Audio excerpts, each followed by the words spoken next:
नमः पार्वती पतये हर हर महादेव।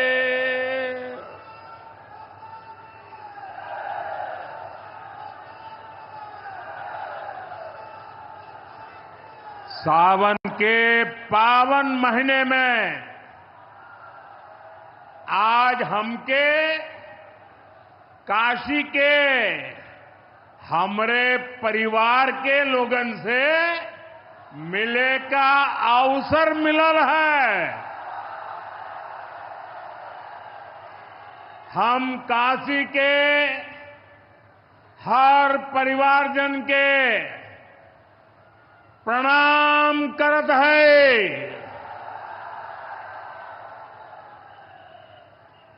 यूपी के मुख्यमंत्री योगी आदित्यनाथ जी, डिप्टी सीएम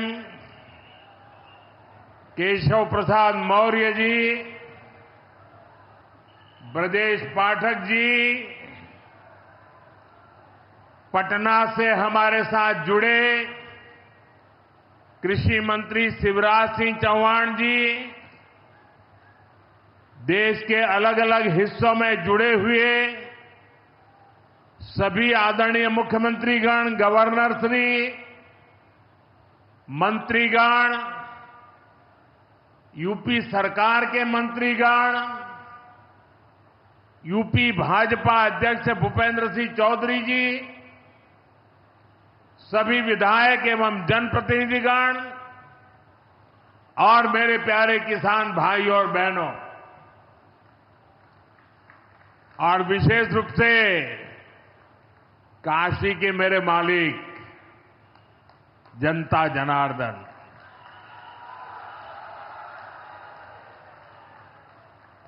आज हम काशी से देश भर के लाखों किसानों से जुड़े हुए हैं। सावन का महीना हो, काशी जैसा पवित्र स्थान हो और देश के किसानों के साथ जुड़ने का अवसर हो, इससे बड़ा सौभाग्य क्या हो सकता है।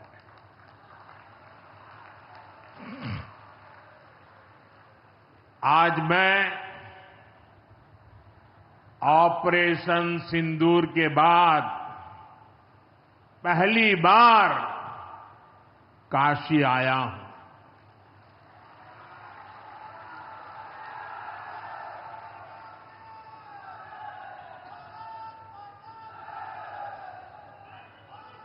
जब 22 अप्रैल को पहलगाम में आतंकी हमला हुआ था, 26 निर्दोष लोगों की इतनी बेरहमी से हत्या कर दी गई। उनके परिवार की पीड़ा, उन बच्चों का दुख, उन बेटियों की वेदना, मेरा हृदय बहुत तकलीफ से भर गया था। तब मैं बाबा विश्वनाथ से यही मना रहा था कि सभी पीड़ित परिवारों को ये दुख सहने की हिम्मत दे। काशी के मेरे मालिकों, मैंने अपनी बेटियों के सिंदूर का बदला लेने का जो वचन दिया था,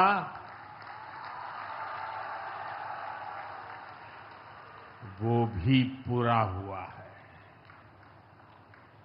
ये महादेव के आशीर्वाद से ही संभव हुआ है।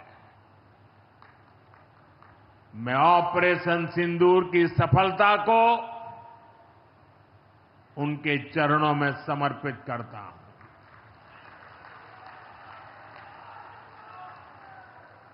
साथियों,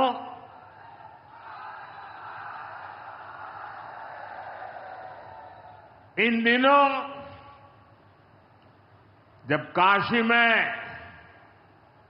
गंगा जल लेकर जाते हुए शिव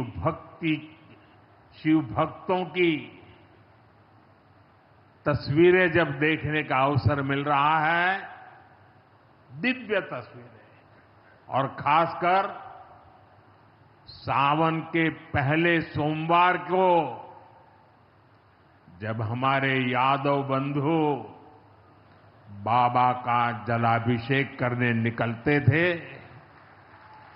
गौरी केदारेश्वर से कंधे पर गंगा जल लेकर यादव बंधुओं का समूह, कितना मनोरम दृश्य होता है। डमरू की आवाज, गलियों में कोलाहल, एक अद्भुत भाव विश्व पैदा होता है। मेरी भी बहुत इच्छा थी कि सावन के पवित्र महीने में बाबा विश्वनाथ और मार्कंडेय महादेव के दर्शन करूं, लेकिन मेरे वहां जाने से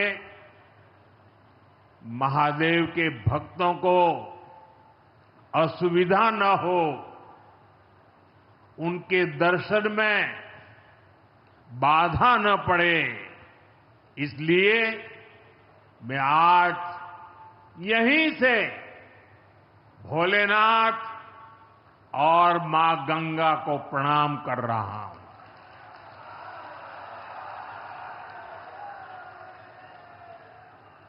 हम सेवापुरी के ई मंच से बाबा काशी विश्वनाथ के प्रणाम करत है। नमः पार्वती पते हर हर महादेव।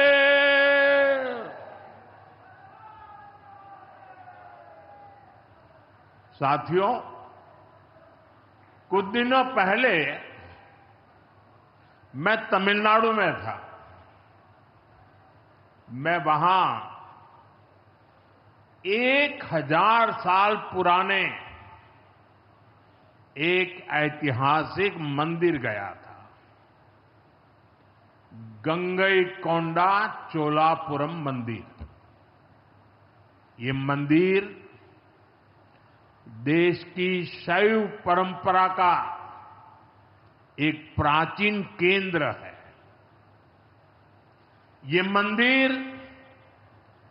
हमारे देश के महान और प्रसिद्ध महान राजा राजेंद्र चोल ने बनवाया था। राजेंद्र चोल ने उत्तर भारत से गंगा जल मंगवाकर उत्तर को दक्षिण से जोड़ा था। 1000 साल पहले अपनी शिव भक्ति और शैव परंपरा के जरिए राजेंद्र चोल ने एक भारत श्रेष्ठ भारत का उद्घोष किया। आज काशी तमिल संगमम जैसे प्रयासों के जरिए हम उसे आगे बढ़ाने का एक नम्र प्रयास कर रहे हैं। और मैं जब अभी गंगईकोंडा चोलापुरम गया तो मेरे लिए बहुत संतोष की बात है कि 1000 साल बाद आपके आशीर्वाद से मैं भी गंगा जल लेकर वहां गया था। मां गंगा के आशीर्वाद से बहुत ही पवित्र माहौल में वहां पूजा संपन्न हुई। गंगा जल से वहां जलाभिषेक करने का सौभाग्य प्राप्त हुआ। साथियों, जीवन में ऐसे अवसर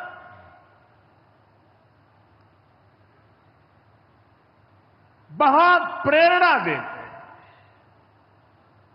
देश की एकता की हर बात नई चेतना जगा देती है और तभी तो ऑपरेशन सिंदूर सफल होता है।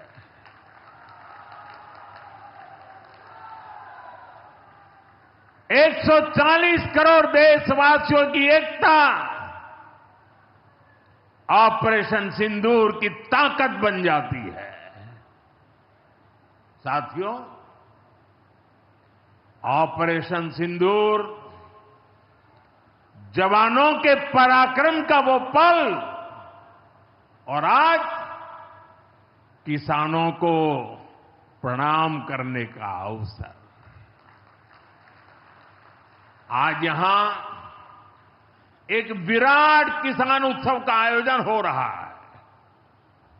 देश के 10 करोड़ किसान भाइयों बहनों के खातों में 21,000 करोड़ रुपए पीएम किसान सम्मान निधि के रूप में भेजे गए हैं। और जब काशी से धन जाता है ना, वो तो अपने आप प्रसाद बन जाता है।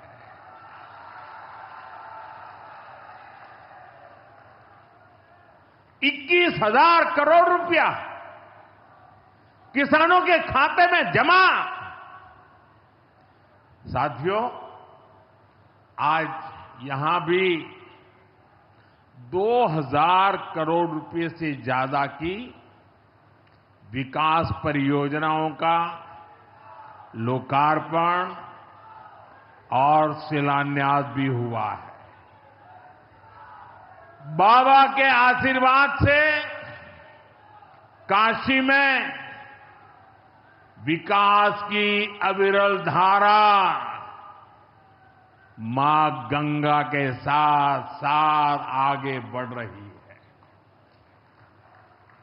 मैं आप सभी को, देश के किसानों को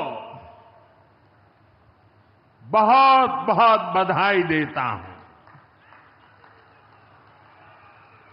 अभी कुछ ही दिन पहले काशी में सांसद टूरिस्ट गाइड प्रतियोगिता भी आयोजित की गई थी। यानी स्पर्धा के द्वारा स्किल डेवलपमेंट, स्वयं प्रयास से स्किल डेवलपमेंट, उसके अनेक प्रयोग आज काशी की भूमि में हो रहे हैं। आने वाले दिनों में काशी सांसद फोटोग्राफी प्रतियोगिता, सांसद रोजगार मेला समेत कई और आयोजन भी होने वाले हैं। मैं यहां सरकार के सभी मुलाजिमों को, सरकार के सभी अधिकारियों को भी सार्वजनिक रूप से बहुत बहुत बधाई देता हूं, ताकि वे जनभागीदारी से युवा पीढ़ी को जोड़ करके ऐसे अद्भुत कार्यक्रमों की रचना करते हैं और सफलतापूर्वक उसको आगे बढ़ाते हैं। इस काम में जुड़े हुए सभी अधिकारी भी बहुत बहुत बधाई के पात्र हैं। जो ये प्रतियोगिता में हिस्सा ले रहे हैं, उनको भी मेरी बहुत बहुत शुभकामनाएं हैं। साथियों, हमारी सरकार निरंतर किसानों की खुशहाली के लिए काम कर रही है। पहले की सरकारों में किसानों के नाम पर हुई एक घोषणा भी पूरी होना मुश्किल होता था। लेकिन भाजपा सरकार जो कहती है वो करके दिखाती है। आज पीएम किसान सम्मान निधि सरकार के पक्के इरादों का उदाहरण बन चुकी है। भाइयों बहनों, आपको याद होगा 2019 में जब पीएम किसान सम्मान निधि शुरू हुई थी, तब सपा, कांग्रेस जैसे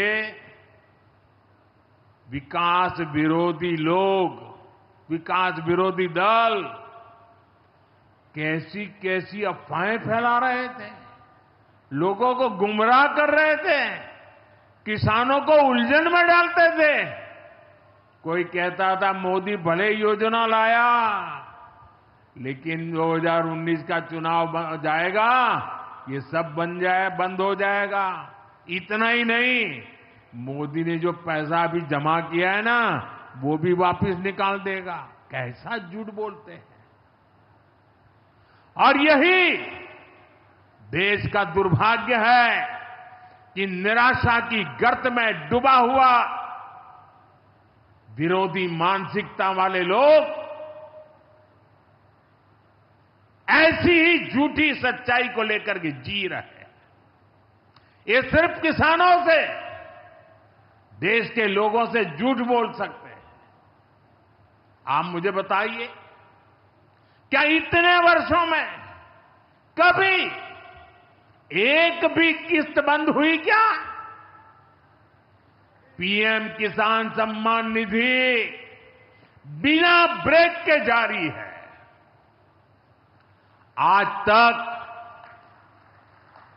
4.25 लाख करोड़ रुपए, आंकड़ा याद रखना, 4.25 लाख करोड़ रुपए किसानों के खाते में भेजे जा चुके हैं।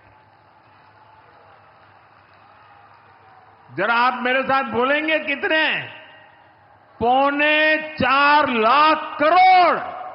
कितने? कितने? कितने?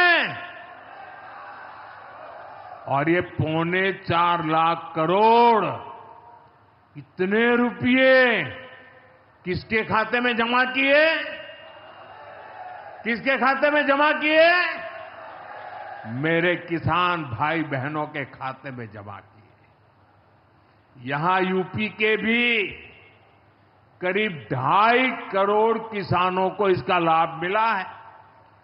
यूपी में किसानों को इस योजना के 90,000 करोड़ रुपए से ज्यादा भेजे गए हैं। इतना ही नहीं, मेरी काशी के किसानों को भी करीब करीब 900 करोड़ रुपए मिले हैं।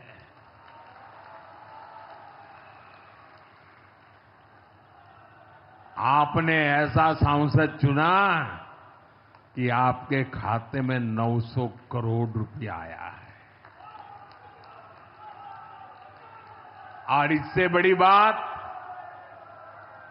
बिना किसी कट कमीशन के, कोई बिचौलिया नहीं, कोई कट नहीं, कोई कमीशन नहीं, कोई पैसे की हेरा फेरी नहीं, सीधे ये पैसे किसानों के खाते में पहुंचे हैं।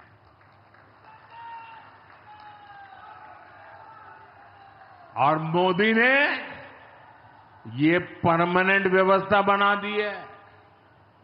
ना लीकेज होगी, न गरीब का हक छीना जाएगा।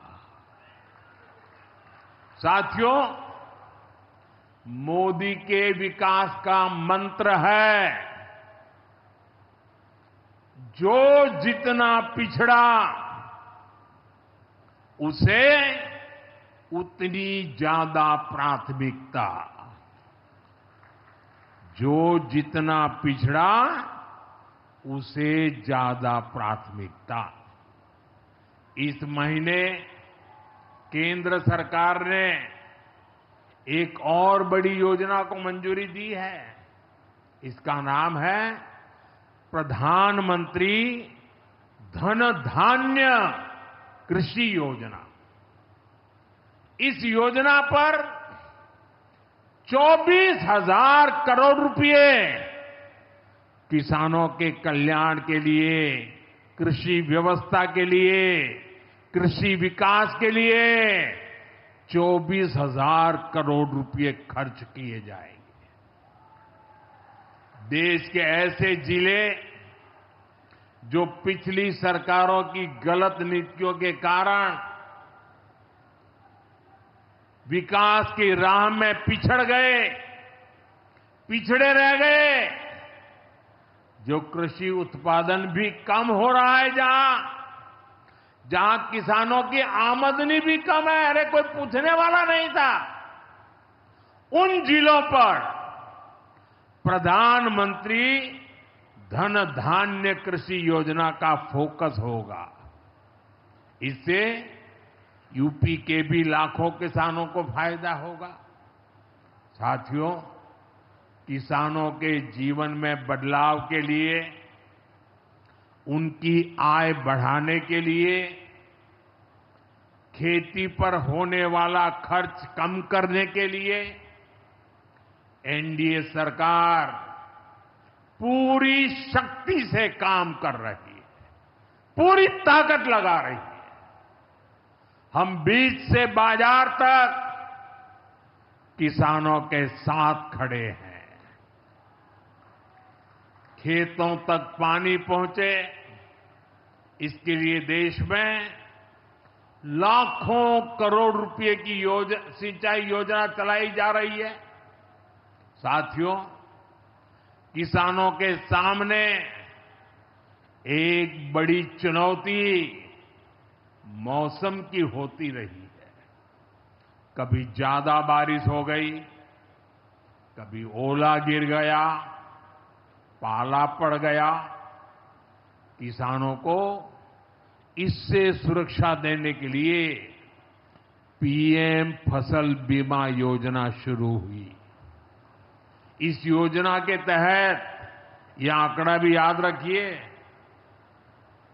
इस बीमा योजना के तहत अब तक 2.25 लाख करोड़ रुपए, 2.25 लाख करोड़ रुपए से ज्यादा का क्लेम किसानों को दिया जा चुका है।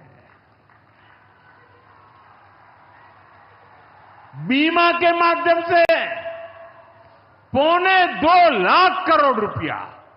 कितना बताएंगे? कितना?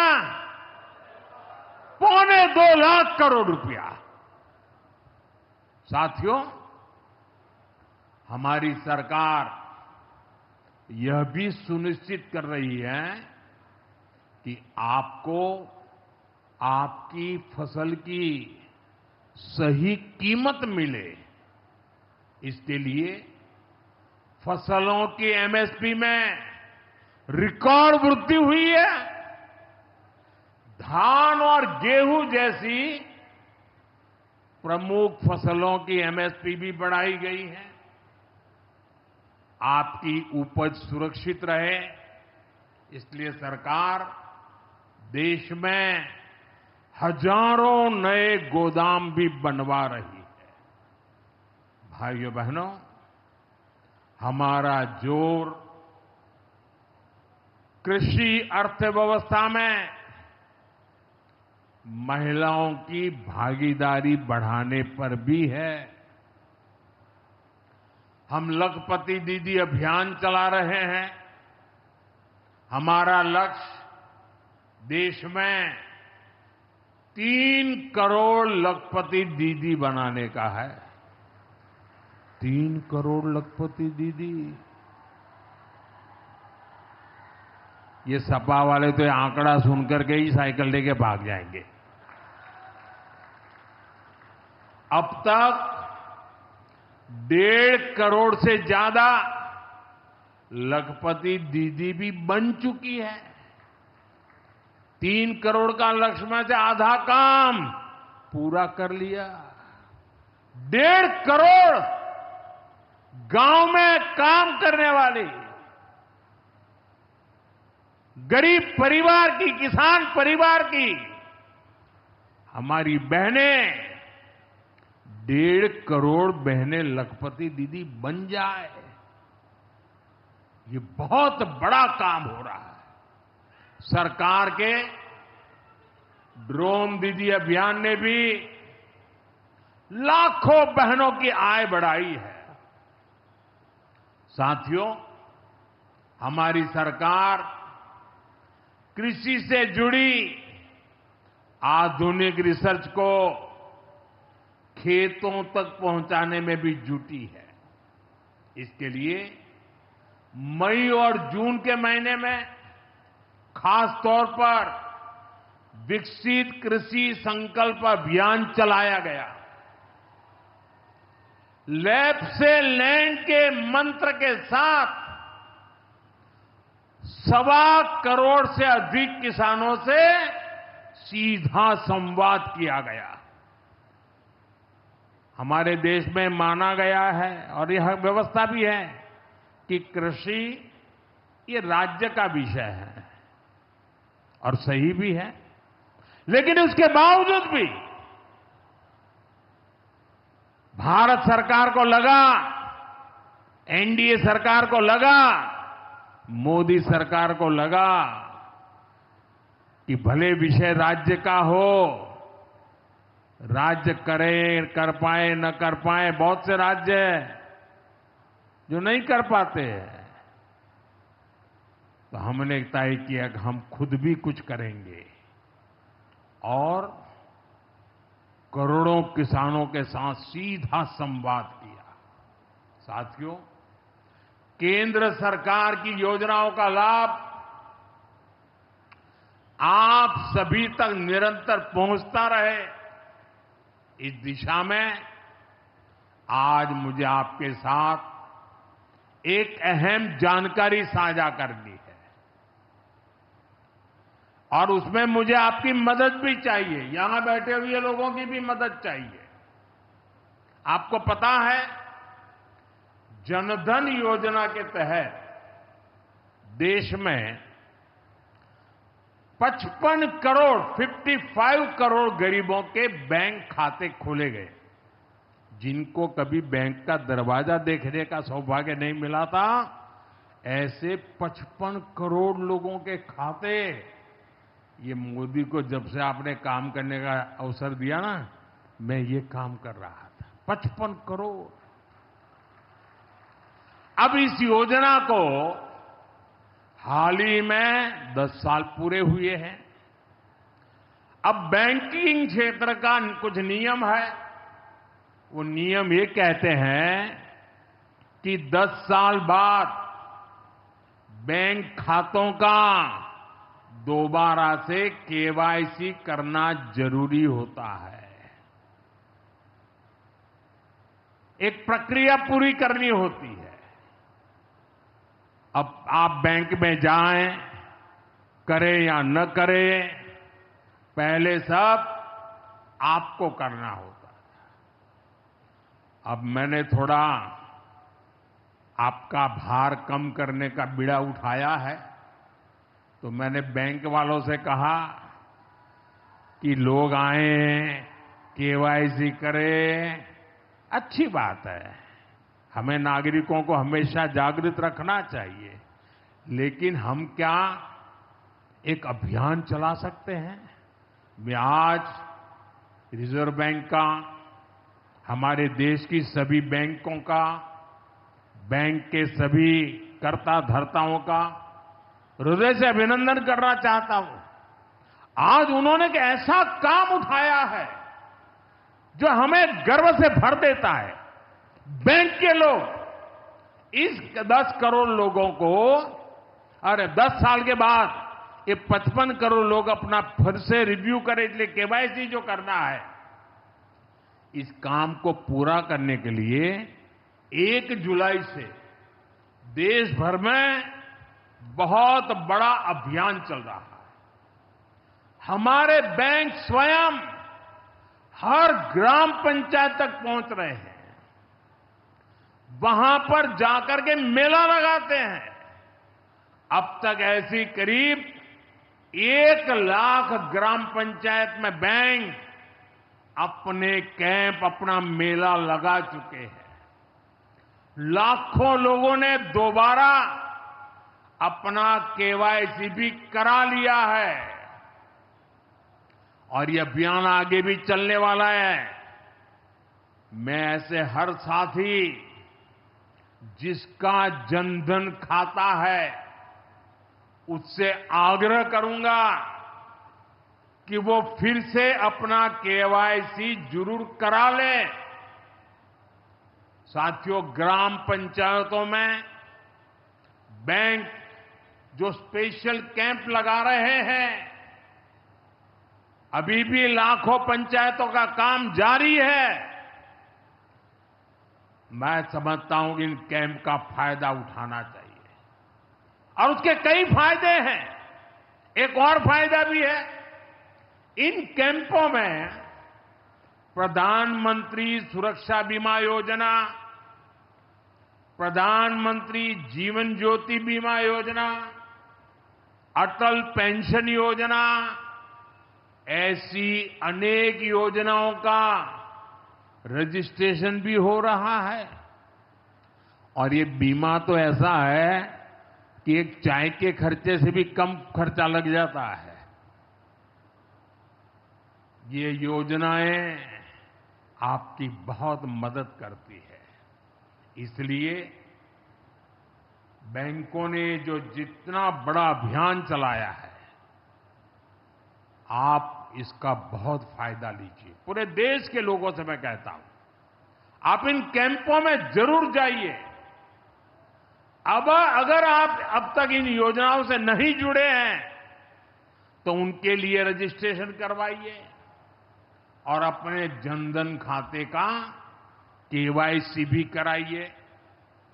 मैं भाजपा के और एनडीए के सभी प्रतिनिधियों से कहूंगा कि वो ज्यादा से ज्यादा लोगों को इस अभियान के प्रति जागरूक करें। बैंकों से बात करें कब कैंप कहां लगने वाला है, वो क्या मदद हम कर सकते हैं। हम सामने से होकर बैंकों के इतने बड़े काम में हाथ बटाएं, उनको मदद करें और ज्यादा से ज्यादा लोगों को, जहां भी कैंप लगता है उस इलाके के लोगों को इस अभियान से जोड़े। साथियों, आज महादेव की नगरी में विकास और जन कल्याण के इतने काम हुए। शिव का अर्थ ही होता है, शिव का मतलब ही है कल्याण। लेकिन शिव का एक रूप और भी है। शिव का एक रूप तो कल्याण है, शिव का दूसरा रूप है रुद्र रूप। सामने जब आतंक और अन्याय होता है तब हमारे महादेव रुद्र रूप धारण करते हैं। ऑपरेशन सिंदूर के दौरान दुनिया ने भारत का यही रूप देखा है। भारत पर जो वार करेगा वो पाताल में भी नहीं बचेगा।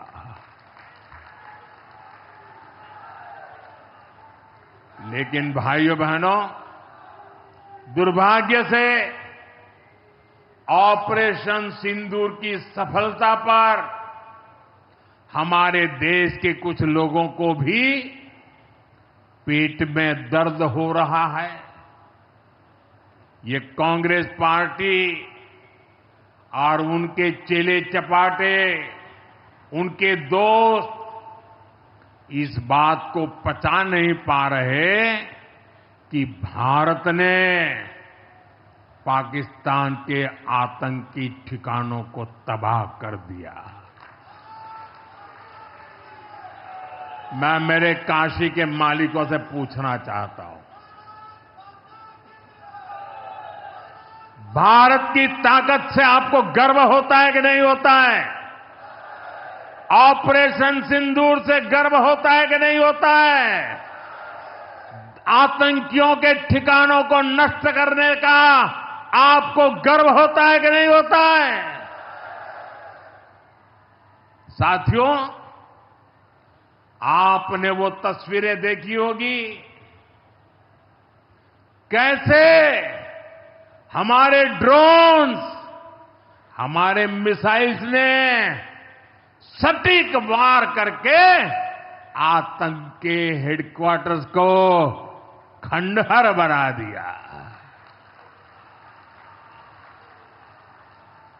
पाकिस्तान के कई सारे एयरबेस तो आज भी आईसीयू में पड़े हैं।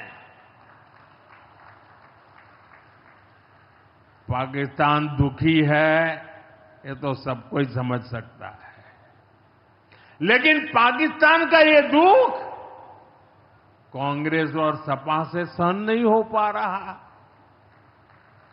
उधर आतंक का आकार होता है, इधर कांग्रेस सपा वाले आतंकियों की हालत को देखकर रोते हैं। साथियों, कांग्रेस हमारी सेनाओं के पराक्रम का लगातार अपमान कर रही है। कांग्रेस ने ऑपरेशन सिंदूर को तमाशा कहा है। आप मुझे बताइए, सिंदूर कभी भी तमाशा हो सकता है क्या? हो सकता है क्या? क्या सिंदूर को तमाशा कोई कह सकता है क्या? हमारी सेना का पराक्रम और बहनों के सिंदूर का बदला तमाशा कहने की ये हिम्मत, ये निर्लज्जता, भाइयों बहनों, वोट बैंक और तुष्टीकरण की इस राजनीति में ये समाजवादी पार्टी भी पीछे नहीं है। ये सपा के नेता संसद में कह रहे थे, पहलगाम के आतंकवादियों को अभी क्यों मारा? अब बताइए, क्या उनको पूछ फोन करूं क्या? सपा वालों को मारूं क्या ना मारूं? कोई मुझे बताए भाई, सामान्य बुद्धि से बताए, क्या आतंकवादियों को मारने के लिए भी क्या इंतजार करना चाहिए क्या? क्या उन्हें भागने का मौका देना था क्या? ये वही लोग हैं जो यूपी में जब सत्ता में थे तब आतंकवादियों को क्लीन चिट देते थे, बम धमाके करने वाले आतंकियों से मुकदमे वापस लेते थे। अब उन्हें आतंकवादियों के मारे जाने पर परेशानी हो रही है। इन्हें ऑपरेशन सिंदूर के नाम पर परेशानी हो रही है। मैं इन लोगों को काशी की धरती से कहना चाहता हूं, ये नया भारत है।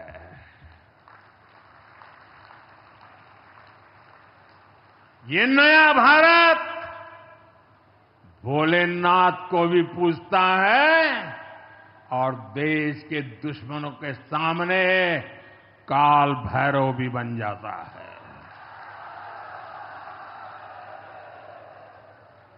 साथियों, ऑपरेशन सिंदूर के दौरान भारत के स्वदेशी हथियारों की ताकत पूरी दुनिया ने देखी है। हमारे एयर डिफेंस सिस्टम, हमारी स्वदेशी मिसाइलें, स्वदेशी ड्रोन्स, इन्होंने आत्मनिर्भर भारत की ताकत को साबित किया है। खासकर हमारी ब्रह्मोस मिसाइलें, इनकी दहशत भारत के हर दुश्मन के भीतर भर गई है। पाकिस्तान में कहीं यूं ही ब्रह्मोस आवाज आ जाए ना तो नींद नहीं आती। मेरे प्यारे भाई बहनों, मैं यूपी का सांसद हूं। यूपी के सांसद के नाते मुझे खुशी है कि वो ब्रह्मोस मिसाइलें हमारे यूपी में भी बनेगी।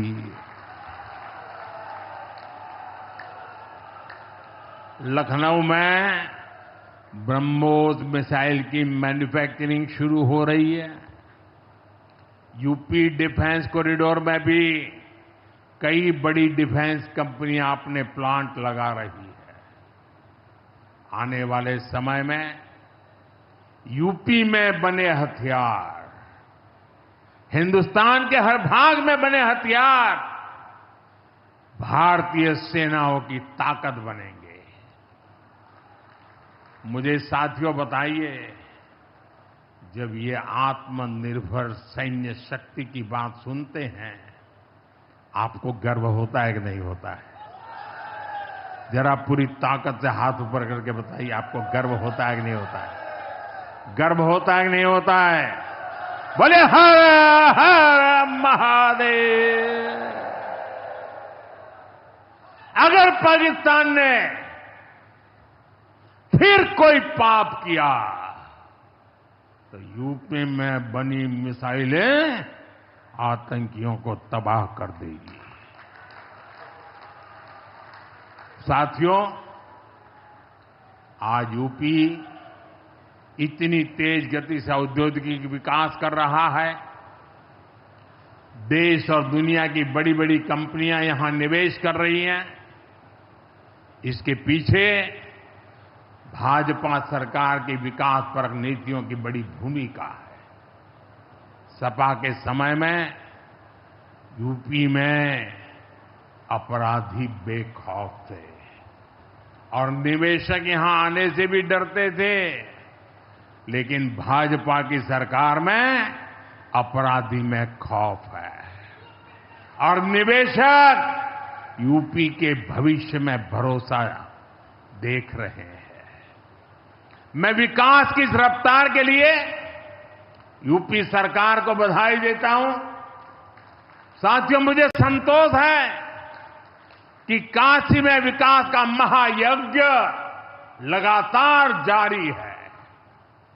आज शुरू हुए रेल ओवरब्रिज, जल जीवन मिशन से जुड़े प्रोजेक्ट, काशी के स्कूलों का नवनिर्माण कार्य, होम्योपैथिक कॉलेज का निर्माण, मुंशी प्रेमचंद की विरासत को सहेजना, ये सारे काम भव्य काशी, दिव्य काशी, समृद्ध काशी और मेरी काशी के निर्माण को गति देंगे।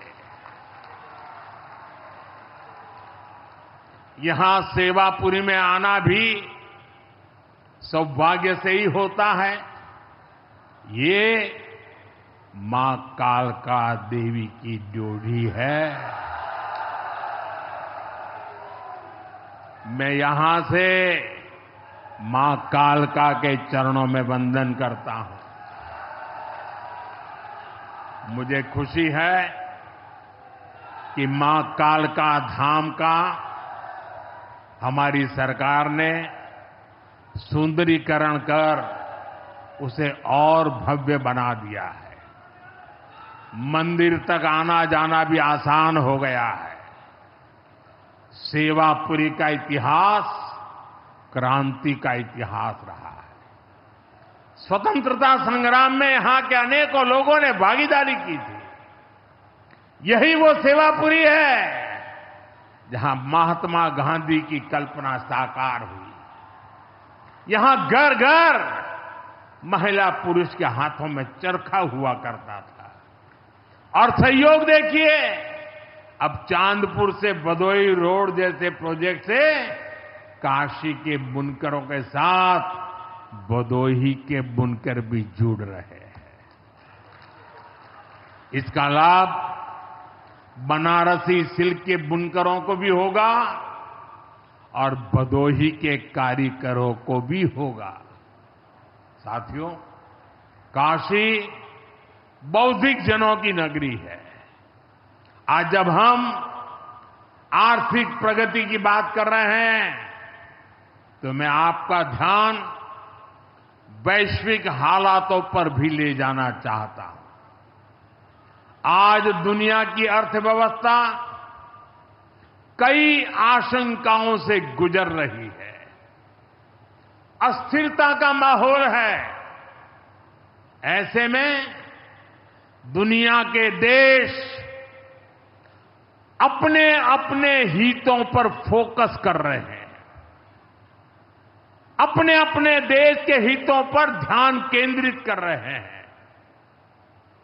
भारत भी दुनिया की तीसरी सबसे बड़ी अर्थव्यवस्था बनने जा रहा है। इसलिए भारत को भी अपने आर्थिक हितों को लेकर सजग रहना ही है। हमारे किसान, हमारे लघु उद्योग, हमारे नौजवानों के रोजगार, इनका हित हमारे लिए सर्वोपरि है। सरकार इस दिशा में हर प्रयास कर रही है, लेकिन देश के नागरिक के रूप में भी हमारे कुछ दायित्व है। और ये बात सिर्फ मोदी नहीं, हिंदुस्तान के हर व्यक्ति ने दिन में हर पल बोलते रहना चाहिए, दूसरे को कहते रहना चाहिए। जो देश का भला चाहते हैं, जो देश को तीसरे नंबर की इकोनॉमी बनाना चाहते हैं, ऐसा कोई भी राजनीतिक दल हो, कोई भी राजनेता हो, उसने अपने संकोच को छोड़ करके देश हित में हर पल, हर बार, हर जगह देशवासियों के अंदर एक भाव जगाना होगा, और वो है हम स्वदेशी का संकल्प लें। अब हम कौन सी चीजों को खरीदेंगे, कौन से तराजू से तोलेंगे? मेरे भाइयों बहनों, मेरे देशवासियों, अब हम कुछ भी खरीदें तो एक ही तराजू होना चाहिए। हम उन चीजों को खरीदेंगे जिसे बनाने में किसी न किसी भारतीय का पसीना बहा है। और जो चीज भारत के लोगों द्वारा बनी है, भारत के लोगों के कौशल्य से बनी है, भारत के लोगों के पसीने से बनी है, हमारे लिए वह स्वदेशी है। हमें vocal for local, vocal for local मंत्र को अपनाना होगा। हम संकल्प लें कि हम मेक इन इंडिया प्रोडक्ट्स को ही बढ़ावा देंगे। हमारे घर में जो कुछ भी नया सामान आएगा, मैं नए सामान की बात कर रहा हूं, हमारे घर में जो भी नया सामान आएगा वो स्वदेशी ही होगा। ये जिम्मेदारी हर देशवासी को लेनी होगी। और मैं आज मेरे व्यापार जगत के भाई बहनों से विशेष आग्रह करना चाहता हूं। मैं मेरे दुकानदार भाई बहनों से आग्रह करना चाहता हूं, जब दुनिया इस प्रकार से अस्थिरता के माहौल से गुजर रही है, तब हम भी, चाहे व्यापार हो, छोटी दुकान हो, कारोबार करते हो, अब हम हमारे यहां से सिर्फ और सिर्फ स्वदेशी माल ही बेचेंगे। साथियों, ये स्वदेशी माल बेचने का संकल्प भी देश की सच्ची सेवा होगा। आने वाले महीने त्योहारों के महीने हैं। दिवाली आएगी, बाद में शादियों के समय आएगा। हर पल अब स्वदेशी ही खरीदेंगे। मैंने जब देशवासियों को कहा था मेड इन इंडिया, अब विदेशों में जाकर के शादियां कर करके देश का धन मत लुटाओ। और मुझे खुशी है, कई नौजवान मुझे चिट्ठी लिखते थे कि हमारा परिवार तो विदेश में शादी करना तय किया था, लेकिन आपकी बात सुनकर के अब हमने वहां का सारा कैंसिल कर दिया। थोड़ा खर्चा भी हो गया, लेकिन अब हम भारत में ही शादी करेंगे। हमारे यहां भी बहुत अच्छे स्थान है जहां शादी ब्याह हो सकता है।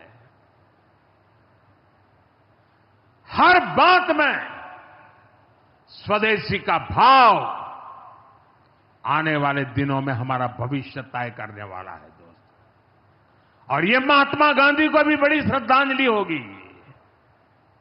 साथियों, सबके प्रयास से ही विकसित भारत का सपना पूरा होगा। एक बार फिर आपको आज के विकास कार्यों की बहुत बहुत बधाई देता हूं। और भविष्य में वोकल फॉर लोकल, खरीदेंगे तो स्वदेशी खरीदेंगे, घर सजाएंगे तो स्वदेशी से सजाएंगे, जिंदगी बढ़ाएंगे तो स्वदेशी से बढ़ाएंगे। इस मंत्र को लेकर के चल पड़े। बहुत बहुत धन्यवाद। मेरे साथ बोले हर हर महादेव।